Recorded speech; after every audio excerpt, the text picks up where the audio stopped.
So as you can see, we're here with James Ryan. James, good to meet you. Thanks for making time for us. I know you have a busy day. It's the way life is now. Exactly, that's the way it is, Joe. Nice to meet you too. So season one, Grand Slam winner on your 8th cap, I think. Pro 14 champion, man of the match in the European Cup final. Best of luck for season 2. No pressure. Yeah. Mad, isn't it? Yeah, no, it was a great year last year. I loved every minute of it. So, yeah, I'm just excited now to get going again. Obviously, had a couple of games, but some of the bigger games now are coming up that will kind of define our season. So, looking forward to them. I mean, you had pedigree. You were the under-20 captain. People have been talking about you for a long time in the schools system. That said, were you a bit surprised at how seamless the transition was in your first full season? I mean, you're kind of expecting some growing pains and some really bad games out there. It didn't seem to happen, certainly looking in from the outside. How did you find it? Yeah, it wasn't seamless for me. Maybe you kind of only really see the games on the Saturday night or the Saturday afternoons. But there's a lot kind of behind closed doors, and there's a lot that goes into it. And yeah, it was a big learning curve for me. And as I said, I loved it all. But certainly there was moments where I had to kind of find my feet. Yeah. So what are the kind of things that you're struggling with in that initial season that maybe we're not seeing? I suppose initially, just the kind of the volume of detail you're required to know in terms of the number of plays and calls, and to be a bit of work you have to do off the pitch to make sure that you're mentally ready. And then there's just the I suppose the expectation, and when you're playing in the Six Nations games last year, the big Leinster games, there's playing on that stage, there's that added bit of pressure as well. Yeah. And how did you find that? So, I mean, getting ready mentally, I guess you talk about learning the number of plays, and that's self-explanatory, but getting ready mentally, you're 21 years old, you're suddenly playing in front of millions of people know who you are, they're talking about you, idiots on the radio are saying, how was James Ryan on a Monday after games? So how do you prepare yourself for all of that then when you talk about getting ready mentally?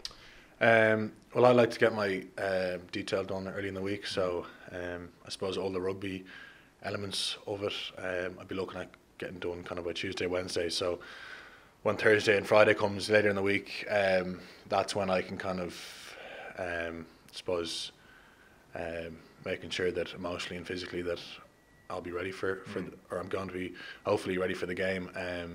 So is that nerves, or is it getting yourself psyched up, or what is it for you on a Thursday, Friday before a massive game Saturday? It's not getting myself psyched up, because I think, if you're not getting psyched up to play in some of those games, and you should be really. Yeah. So it's probably more of we're keeping calm really, and kind of focusing on the process. The old process, the trusty process. Is that like, forget about rugby on a Thursday, go and hang out with your mates kind of thing? Go and grab a coffee with someone who's not involved in rugby, or what do you like to do on a Thursday, Friday? That's exactly it. Yeah. Whatever. The cinema with my mates Right. was one of the trustees I go to, Right. or just a walk with my dogs or whatever. Yeah. Just so you're not mulling it over again and again and again. Yeah. Well, as I said, if you've got it done early in the week, then Thursday, Friday, you have that insurance of being able to relax. So how much more detail is there then, say, under 20s? I mean, you're part of the team that beats New Zealand. I'm sure you have plenty of calls and plays then. How does that compare with what you're doing under Joe or at Leinster? Yeah, there'd be a lot more detail and things you're required to know now. So whilst there was definitely a bit at that level, it does get ranked up quite a few notches. Yeah. Like, how many line-out calls would you need to be on top of across a standard test match? Maybe you could have 30 options or so. Right. Yeah. Okay. So a bit. And if you don't know option number 28 and it's called? You won't be getting picked again. Right, okay, yeah. God, it's amazing. So that is a proper lot of work to get through and be on top of and be able to call at a moment's notice. And it was Union Henderson, memory serves, at Twickenham. Yeah. Were you calling the line out in that game, or? No, Henry was calling that game. Have you called it much or at all? No, I haven't. I play with Dev quite a bit, and he's so good in that area. Such a cool head in him.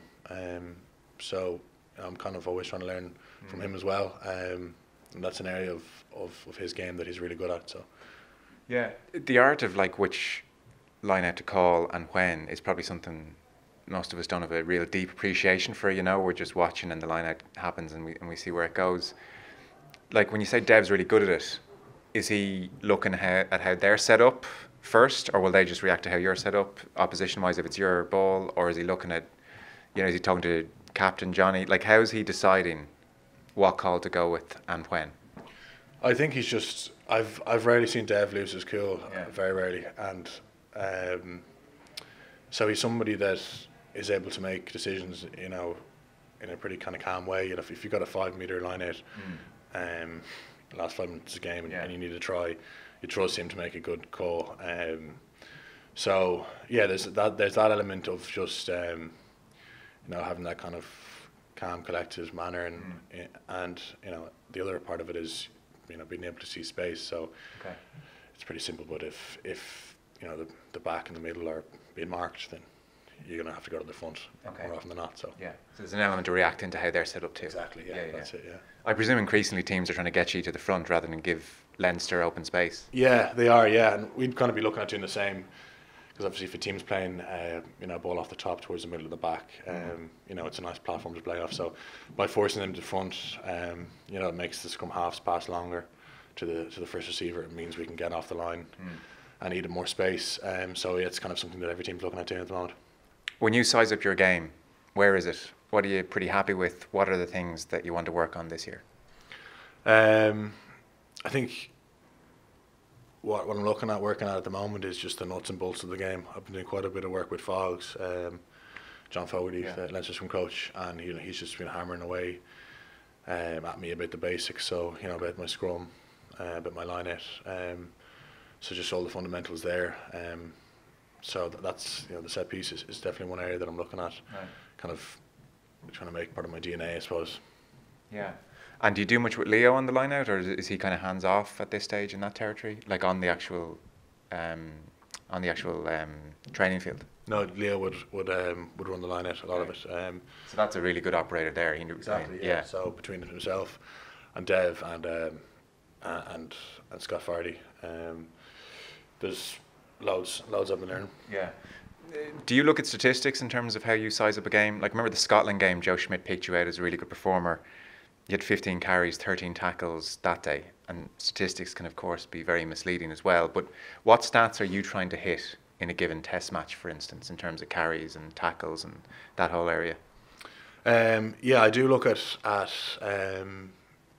striving for, I suppose, my number of involvements being as high as I can make them.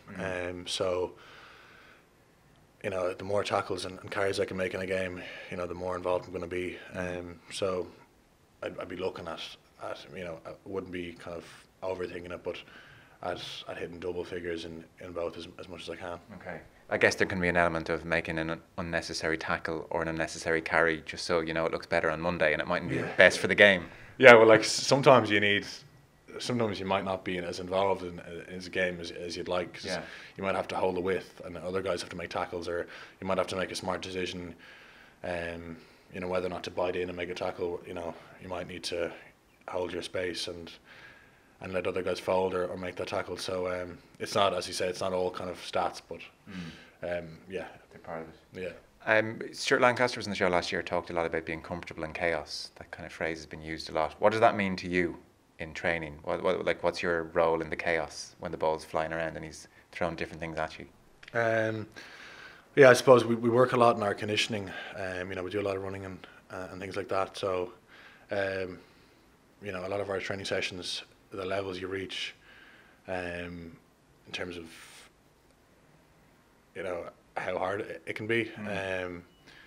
Certainly in a lot of games they wouldn't reach those levels. So, I think when you're kind of exposed to that at training, that kind of chaos, that when the games come.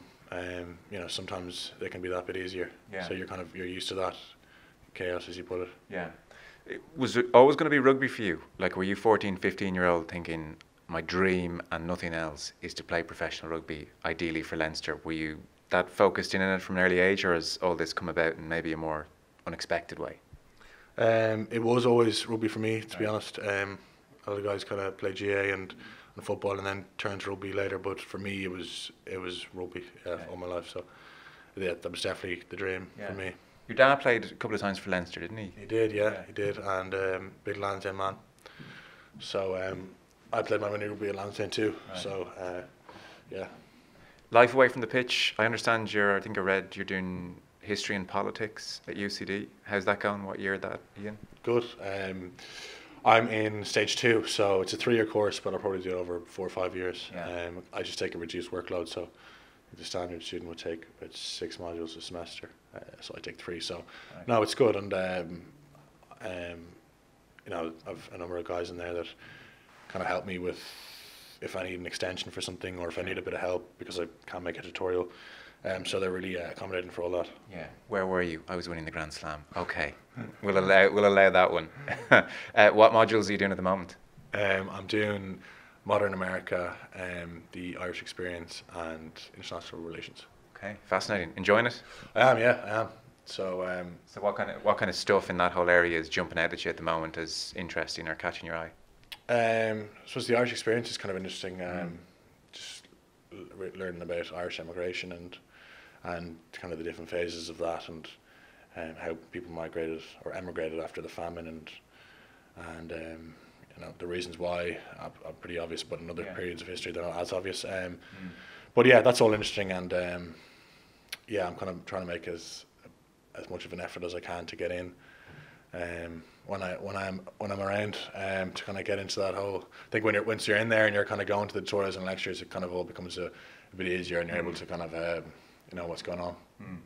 And if you were a normal, not international rugby playing James Ryan, and you were coming to the end of your history and politics degree, what would you be doing? Where would you be going in life, do you think? I think I'd probably be looking at doing a master's. Right. And then from there, maybe some office job. So thank God, says you. Yeah. And the politics, I was reading you did a really interesting piece with Brendan O'Brien. Your grandfather. Great-grandfather, yeah. Well, great-grandfather was a politician. Sorry, I don't know which one. I was talking about the great-grandfather, sorry. So he was in the GPO in 1916, founding member of Fianna Fáil, part of a Minister for Agriculture in the government as well. Like, amazing career and times, really. I guess that maybe sparked a bit of the interest in history and politics? It definitely sparked a bit of an interest, I think. I think I was always naturally interested, but I think, you know, when I learned about that from a younger age, it did kind of get me thinking and get me delving into my family's past a bit more, and then kind of from learning about that, the interest kind of sparks a bit. Yeah. And is politics something you'd consider in 20 years' time? No, probably not, to be honest. Not right now. I do like it to a certain extent, but it'd be more history that I'd be have a bigger interest in. Yeah. In broad terms then, so you know, you're doing your studies and you're getting to grips with professional rugby. Have you had to, you and your family, I suppose, have to kind of pinch yourself a little bit at what's happened to your life in the last 18 months? It's a big thing to get your head around. Millions of people know who you are, and it's just gone so bloody well, frankly. Like, do you find yourself at private moments thinking, I can't believe this is happening, or have you kind of got used to the idea pretty quickly? No, like I think my family and my mates would keep me pretty grounded. Okay. Mates are good for that. Yeah, they are. So, yeah, there's certainly moments where I reflect on, you know, maybe last year. It's a new season now and a new year, but you know, there was moments last year where I kind of reflected and had to pinch myself a bit. Yeah, just, you know, I suppose being involved in 2 great sides last year. And frankly, probably with, hero is a strong word, but certainly players that you're watching on the TV as a teenager, and they're close to hero status, like slightly surreal to be in a dressing room with them. Yeah, it was surreal. Yeah, it was. You know, you're looking at, I suppose Johnny is the ultimate one. So playing with him is always an unbelievable experience, and yeah, when I had that kind of first taste of it, it was pretty cool. Yeah. What's your big memory from the Six Nations? Probably 2 really. I think my first Six Nations game in Stade de France was definitely one that I loved. Yeah, it was just definitely a step up from what I'd. Right. I mean, I played in November and all that, but it was, you know, this was a Six Nations game in the Stade de France, and I suppose everything about it, the occasion, the noise, The speed of it, was it up a notch?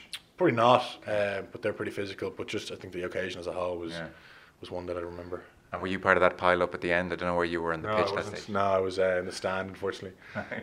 Just rushing to get down. And the other memory? Twickenham. Right. Yeah, Twickenham, the Grand Slam. That was another class one. And I suppose being able to kind of share that moment with family and friends and things like that was class. Yeah, I can imagine. I guess the nature of your sport is, you know, delayed gratification and all that. You've got to just forget about the most amazing year of your life, park it, and stay very hungry for the future. Have you set yourself targets, things you want to do, Lions tours in the future, more Six Nations, World Cup, or how do you operate? How do you motivate yourself? No, I haven't. You know, we're not looking too far ahead.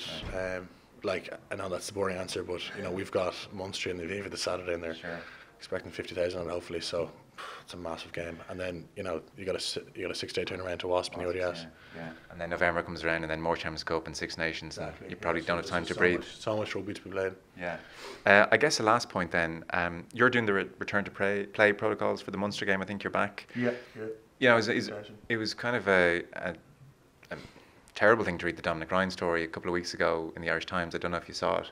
Does that play in your mind at all at the start of your career when you see stuff like that happening and you're going through the head injury assessment yourself? It's a more physical game year on year on year. Is that something you think about at this stage of your life, or probably still feeling slightly invincible in some respects?